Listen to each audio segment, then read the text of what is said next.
Part 2 of how I'm able to travel a lot with a normal income. And these are going to be more tangible tips. So number 1, this may be obvious, definitely not something to skip over. That is having some kind of airline credit card. I live in Atlanta, so I obviously have the Delta one. And when I tell you, I put every single expense that I'm able to, besides my mortgage, on my Delta card. And believe it or not, this over time really adds up. I would say on average, I probably earn about 4 flights a year for free, and I do not spend just tons of money. I would recommend whatever region of the country or airline hub that's in your area, sign up for their rewards program and use their credit card. And I'm so sorry if you don't live in the Southeast, because Delta is the GOAT. Number 2 would be accommodation. And how my husband and I like to think of it is we always view the place we're staying as just a place to put our head on the pillow. We are hardly ever in our room because we like to make the most of wherever we are. And therefore we do not spend a lot of money on where we stay. I know this can be an unpopular opinion because a lot of people like to stay in luxury places. You do, there's nothing wrong in that. Here's my little hack when it comes to wanting to go to those luxury places but not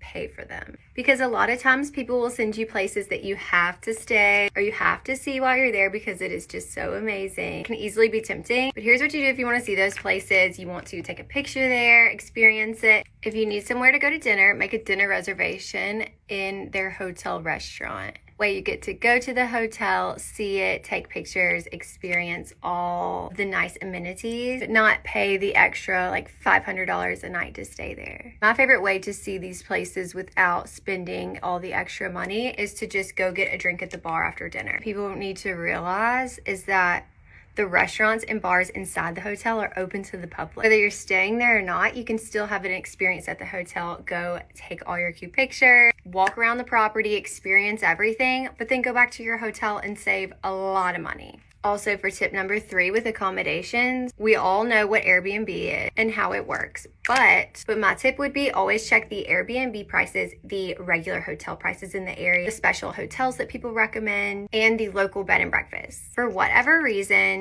depending on the city or the place you're visiting, the prices can be higher in one category versus the other. For instance, you may always think that Airbnb is cheaper than just getting a regular hotel, but many times that is not the case. We'll get on Google and type in bed and breakfast in whatever town for that night. Always compare at least 3 different ways of searching them. I promise you'll come across a really good deal if you search at least 3 different options. Even better if you're not last minute like us. Number 4 would be car rental. I definitely have a few tips when it comes to car rentals. My first one is if you're planning a road trip where you're flying into an airport, always pick up and return the rental car at the same airport. If you want to pick up a car at one airport and return it in another location, it adds a lot. In most cases, I've seen it like triples the price. For instance, when we went to Yellowstone in Montana a couple months ago, we flew into Idaho Falls because it was an hour and a half from Yellowstone and Montana. We planned our road trip to go in a circle and end up back in Idaho Falls just because renting the car, we probably saved about $500 just returning it in the same location. And then number 2, there are apps out there. There's one called Turo. Essentially, it's like Airbnb where you're renting someone's car and they are just letting you borrow it, but it can be a lot cheaper than rental car services sometimes. We went to Hawaii last year. That's what we did. It works pretty much the same as a rental car company. We saved a lot of money that way. And then my final tip would be to always check out the surrounding airports before you book a flight somewhere. For instance, if you're going to New York, always look at the Newark airport in New Jersey. It is super close to the city. Look at LaGuardia, JFK, compare the prices of all the surrounding airports. Then like I just mentioned, when we went to Yellowstone, flew into Idaho Falls, it was significantly cheaper than flying straight into Jackson Hole, which is where we originally looked. If these tips helped, let me know if you have any questions about any of those. I'm really passionate about people being able to see that they can afford to travel even if you're young, in your mid-20s, on a normal income, by just being smart about it and using some simple tips that can really get you a lot farther. Thanks for watching.